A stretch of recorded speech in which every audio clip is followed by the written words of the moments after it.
أكبر الله أكبر الله أكبر. فقنا كان دكتني. وعليكم السلام ورحمة الله وبركاته. مرتني وبكم التجرتان وإن الكنيس أكم ملتني إني قويا إني كان ما سكم ملتني إني قويا سمو كم واريتني جنة جزاك الله خير. ما شاء الله ما شاء الله جزاكم الله خير. ما شاء الله. سلامتا سلام نودي بزانيو أيه. بسم الله الرحمن الرحيم. الحمد لله رب العالمين والصلاة والسلام على رسول الله صلى الله عليه وسلم.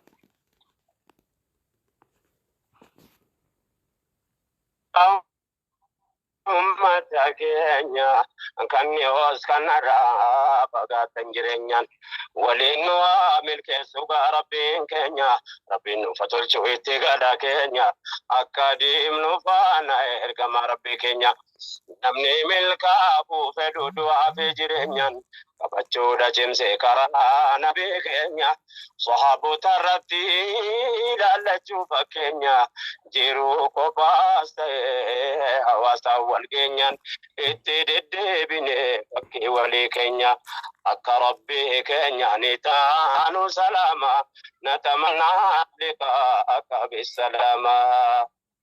yaa ilaahi nu qajeelchi akhlaaqa keenya nuuf tolchi imaaniidhaan nu bareechi har'aa boritti hin duroomna guyyaa hedduu naa birmatte guyyaa nafsiin koo rakkatte lakkoofne fituu baay'atte shukrii kee deddeebifannaa eessattuu suman kadhadhaa dhabaa dhibeensitti madda arjooma keetiin abdadhaa yaa rabbii sumaatti yanna yaa rahiim kan waammadhu yaa kan rakkoof abdadhu yaa gooftaan akkaan jaalladhu rahmatummaa kee kadhannaa harka kootti tola qabadhaa hulaa keetirraan dhaabbadhaa rakkoon sitti maganfadhaa yaa ilaala alamiina.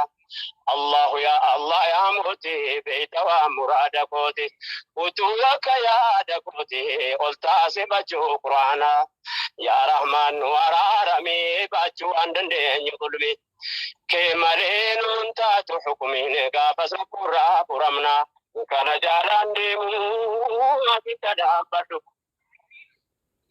وان كي تدامدو وانا اندر جدي اما تتدي بيدو أكثر ربي جتهم داك ربي إنك كنت تقبض والله لبوك سنران كتو أخمر لبوك نجروي سنين داكتو يا فلا آخر وانت نعمدو نندقت ربي جتنا يعتدو خالقك برا رحمتنا كتو يوننا رحمة يا بجن البدو يا جدونا كتو خالق رضي السماء نتمنى لقاءك بالسلامة كم بتغني أمر بوجنا قبلها أرجو السلام عليكم ورحمة الله وبركاته.